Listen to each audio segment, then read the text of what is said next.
A morte da dona de casa, assassinada em Mariporã, na Grande São Paulo, completa 15 dias cercada de mistérios. O Domingo Espetacular teve acesso a detalhes da investigação que comprovam. Há indícios de que Dona Geralda foi vítima de um estranho ritual.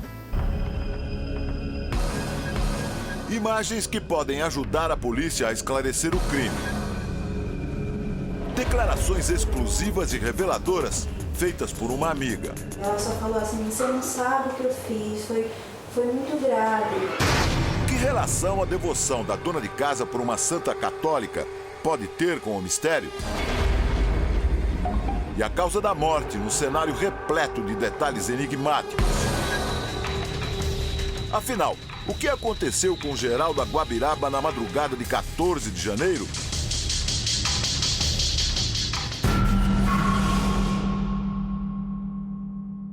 Geralda morou por muitos anos aqui neste bairro da Zona Norte de São Paulo, Imirim. Na época, ela ajudou uma empregada doméstica a estudar.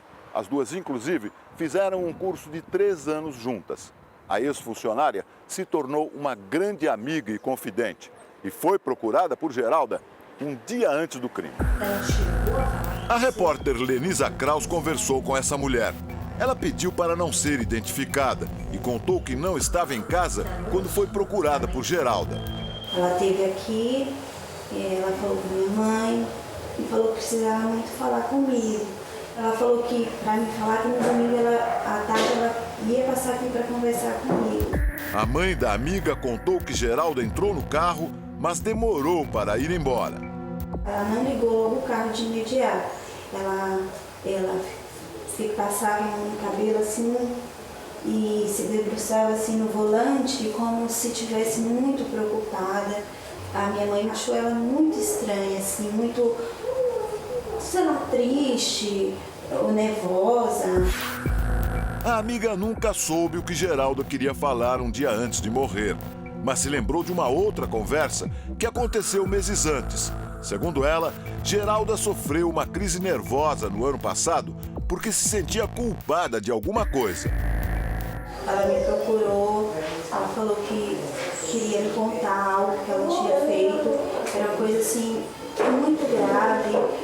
E talvez quando eu soubesse o que ela teria feito, talvez eu poderia até perder a admiração que eu tinha por ela. Eu falei assim, imagina, jamais. Ela falou assim, não fui grave mesmo, a ponto, para você saber a gravidade, que eu quis me internar na clínica psiquiátrica. Geralda não conseguiu contar o que havia feito no ano passado, mas citou o padre da igreja que frequentava. Ela citou o nome do padre Geraldo, mas também ela não chegou a me falar do que se tratava. Entendeu? Ela só falou assim, você não sabe o que eu fiz, foi muito grave. O padre chama-se Geraldo Ascari. O jornalismo da Record conversou com ele na semana passada. Segundo o padre, Geralda nunca demonstrou qualquer comportamento suspeito. Jamais passou pela minha cabeça e jamais eu vi algum detalhe, alguma pista que poderia um dia desencadear numa coisa dessa. Ele foi procurado pela nossa equipe também neste fim de semana, mas desta vez não quis gravar a entrevista. Nós começamos com uma empregada, uma ex-empregada da dona Geralda, e ela disse que a Geralda procurou há uns meses atrás, dizendo que tinha feito uma coisa errada e que o senhor teria conhecimento e acabou não fazendo a revelação. O senhor saberia do que se trata isso? Estou esperando o que é. Como? Eu estou esperando o que é. Como assim? Não tenho nada. Não tenho nada. Que segredo Geralda queria contar no ano passado e agora na véspera da morte? Por que ela estava tão nervosa? Os detalhes da noite em que tudo aconteceu podem ajudar a polícia a montar este quebra-cabeças.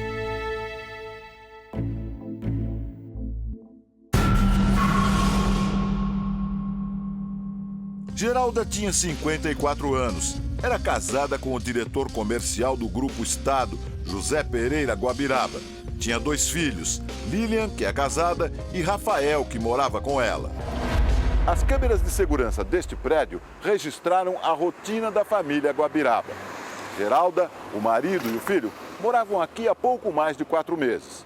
As imagens trazem detalhes misteriosos, mas que também podem ajudar a polícia a entender o que aconteceu na madrugada do crime.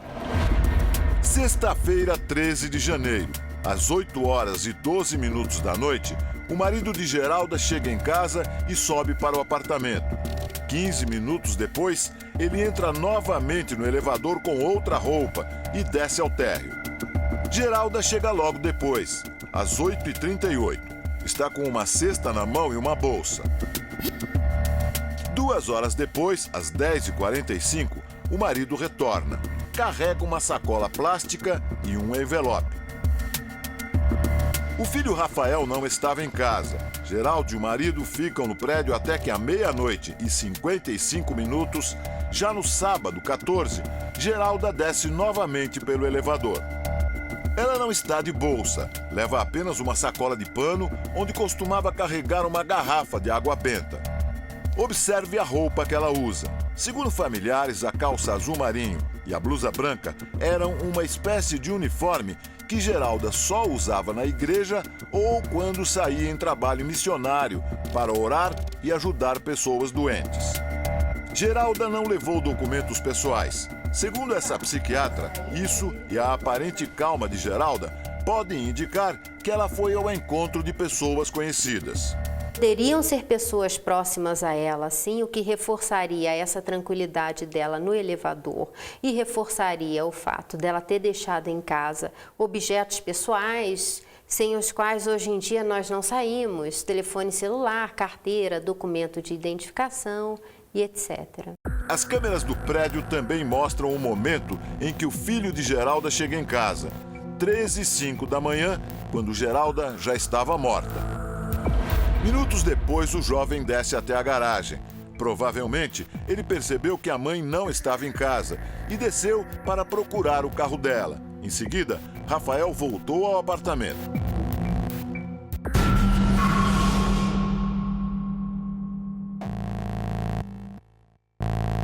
Quatro minutos depois de Geralda deixar o elevador, o carro dela passa pelo portão da garagem, à 1h da manhã. O veículo deixa o prédio. A câmera da rua mostra que um carro prata vem logo atrás de Geralda, segundos depois. Uma testemunha disse que na noite do crime, um carro prata ficou parado na frente do prédio por cerca de 1 hora. O que Geralda foi fazer naquela noite? Quem esteve com ela? Geralda foi encontrada morta 2 horas depois de sair de casa. O corpo estava em Mairiporã, na Grande São Paulo, num lugar conhecido como Pedra da Macumba. Para a polícia, não há dúvidas sobre onde Geralda foi assassinada. Foi lá porque assim, tinha muito sangue no local.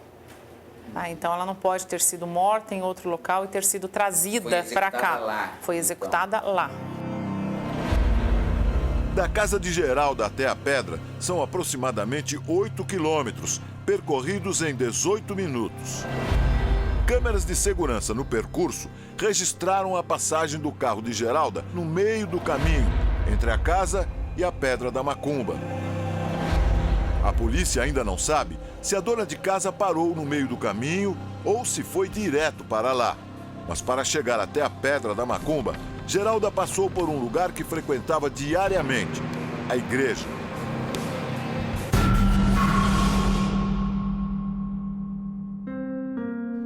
Segundo amigos, Dona Geralda era uma católica fervorosa, com aversão a qualquer tipo de violência. Geralda frequentava esta igreja também na zona norte de São Paulo. Ela costumava vir à missa diariamente e fazia parte da Congregação dos Guanelianos, uma ordem católica fundada no século XVIII. O histórico religioso de Geralda e os detalhes da cena do crime intrigam a polícia. Ela foi encontrada com um corte no pescoço. Estava sem os olhos, de barriga para cima e com os braços em cruz. Sobre a palma de cada mão havia 2 cestos, parecidos com o que ela carregava horas antes, quando chegou em casa. Em volta do pescoço, um terço que não estava sujo de sangue. Isso pode sugerir que ele foi colocado depois do crime. Perto de Geralda também foram encontrados uma garrafa com um pouco de água benta e um copo de alumínio que tinha restos de um líquido esbranquiçado. A polícia tenta decifrar os significados dos objetos encontrados junto ao corpo. Seria a demonstração de que se trata de uma seita católica. Não necessariamente uma seita católica, é a assinatura de alguém que tem contato com cultura católica. Tá? Quer dizer, a água benta não é exclusiva, água benta ou água sagrada não é exclusiva do cristianismo. Mas o terço é uma assinatura de quem lida com cultura católica. De acordo com o depoimento de familiares, Geralda era devota de Santa Luzia. Segundo a tradição cristã, Santa Luzia teria sido morta por soldados romanos com um golpe no pescoço por volta do ano 300 depois de Cristo, e também teria tido os olhos arrancados. Nas imagens de Santa Luzia, ela aparece com uma bandeja nas mãos e sobre esta bandeja um par de olhos. Para os católicos, Santa Luzia é a protetora da visão. O professor de ciências da religião lembra que a história da santa é cercada de mitos. Não é possível afirmar com certeza que ela teve os olhos arrancados. No imaginário popular, muitos aceitam essa versão de que, porque ela teve olhos arrancados, ela é protetora da vista. Ou se poderia dizer ao contrário, porque ela é protetora da vista, o povo acabou criando uma história onde ela teve os olhos arrancados. Então é difícil dizer qual é a versão mais correta. Essas imagens aéreas mostram um centro de assistência a crianças deficientes mantido pela Ordem dos Guanelianos. A instituição também fica na zona norte de São Paulo. Lá é possível perceber que existe uma pedra que é usada como altar. A pedra é semelhante à Pedra da Macumba, onde Geralda foi morta. A polícia investiga se há alguma relação entre as duas coisas.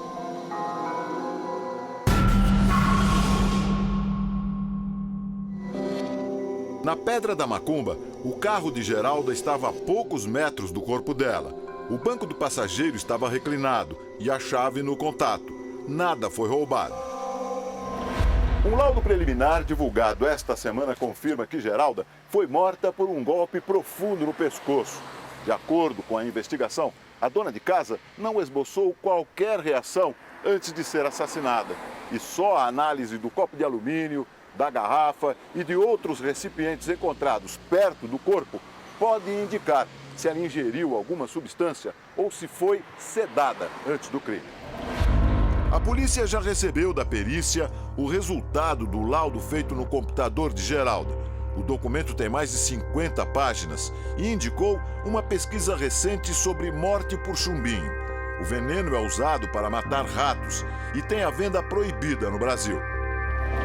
O Domingo Espetacular apurou que existem razões para acreditar que Geralda consumiu chumbinho ou outro veneno antes de ser morta.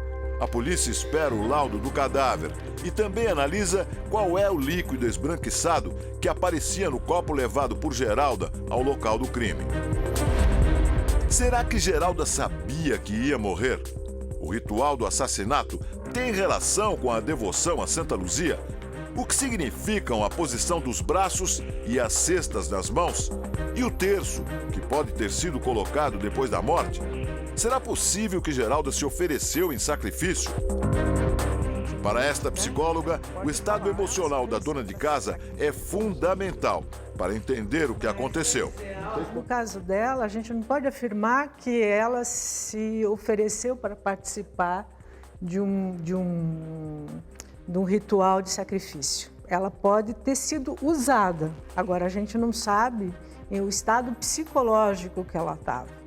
Né? Se ela estava à beira de um surto, de alguma coisa nesse sentido, tudo pode acontecer sim. Você acaba sendo induzido. Além de ser uma prova para Deus de que eu estou me sacrificando para pagar os pecados, assim como Santa Luzia, ela pode falar, não, então também posso morrer.